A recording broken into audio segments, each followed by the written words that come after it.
has ended here. The power just went out throughout all of this Hallandale area. In 1992, Hurricane Andrew hit South Florida as Category 5 hurricane. The storm broke many trees, houses, and mangroves.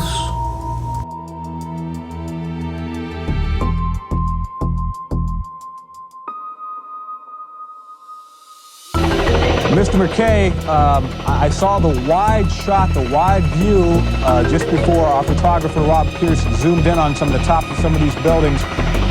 What is your initial reaction? When I saw that, I gasped. Well, we've been gasping also. This is incredible. It has just flattened this area. I had seen the other surrounding areas, and clearly there's been a lot of damage, but this can only be described as total devastation. The winds were very strong, about 270 kilometers per hour.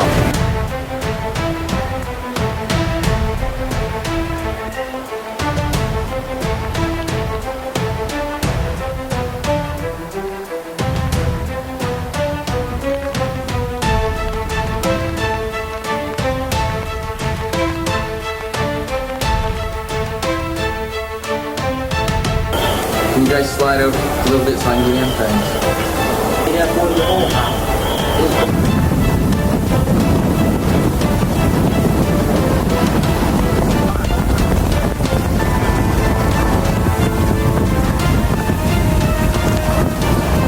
Days and all the trees, how strong the wind is. You're inside your house, you have no idea what's going on outside. Many mangrove roots were pulled out, making the coast weaker. Without mangroves, more sand washed away, and the big waves caused more erosion. Around 65,000 homes were destroyed, and many people lost everything. When the storm got bad, about 4 o'clock, I noticed that the glass doors began bending about 3 inches. So I went to the adjoining bathroom, which connects these 2 bedrooms, and opened the door and got in there. Then the wind evidently broke the door. About 3 o'clock, my daughter and I heard the front doors flash open. So we came down here and tried to shut them back. And as we were holding the doors, these two side windows burst in. And then we went into, there's a closet down here. Watch over your head. This used to be a nice house. My 3 children and I, we stayed in this closet here underneath the stairs. That was our refuge. That was it right there? That was it right there. We couldn't go to the garage because our garage door flew off and the side door to the garage also flew off. So that was our only refuge in this house. The house just being totally destroyed, everything in it flying around, winds going, and I was like, God, just please don't let us die in here, you know? The water in Biscayne Bay became dirty and brown. Fresh water mixed with the salt water, and the fuel and trash polluted the bay. Many fish and sea plants died or got sick. Some area slowly recovered, but others needed help from people to grow back. Even years later, the ecosystem was still trying to heal.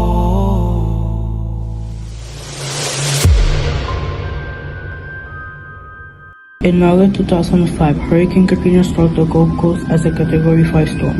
Winds over 275 kilometers per hour tore through towns and wetlands.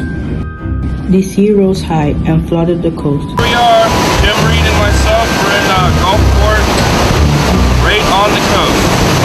We got a big storm surge coming in now. Some surge. Surge is coming over the road. The storm surge is getting pretty intense now. The winds are picking up. Highway 90.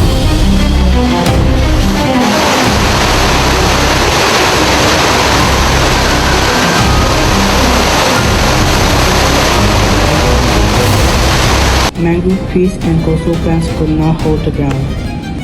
Their roots broke and the soil was washed into the sea.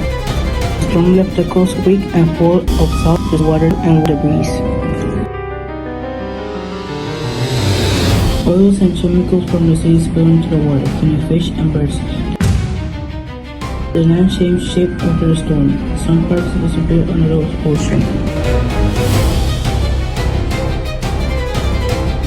Years later, people still hope to restore what the storm destroyed.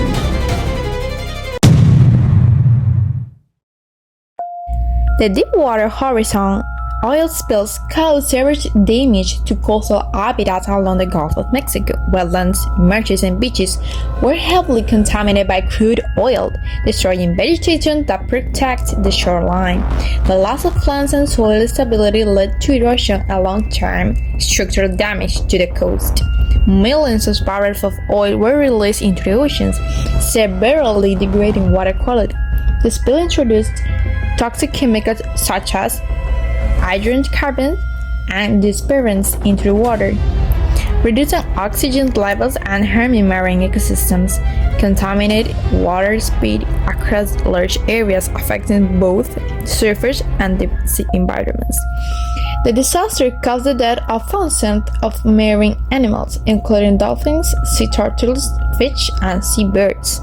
Many species suffered from long-term health effects such as organ damage, reproductive problems, and reduced population size. Some ecosystems have still not fully recovered due to chronic contamination. Efforts to recover include large-scale cleanup operations, shoreline restoration, and monitoring programs. BP and government agencies invested billions in environmental restoration and research. Although water quality and wildlife population have improved over time, complete recovery remains slow, and some ecological damage may be permanent.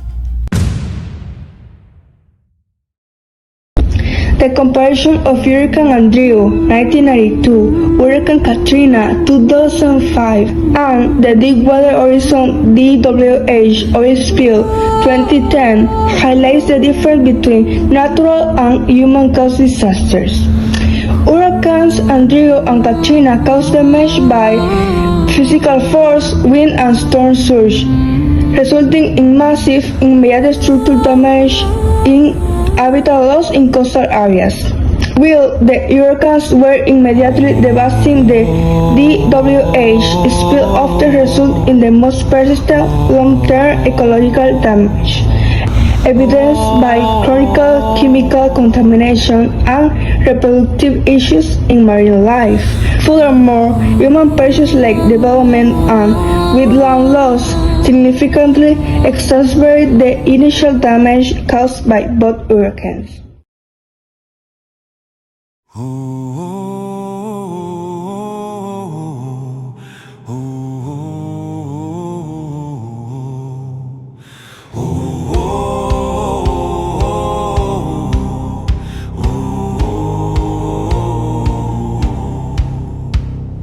Ice and blood,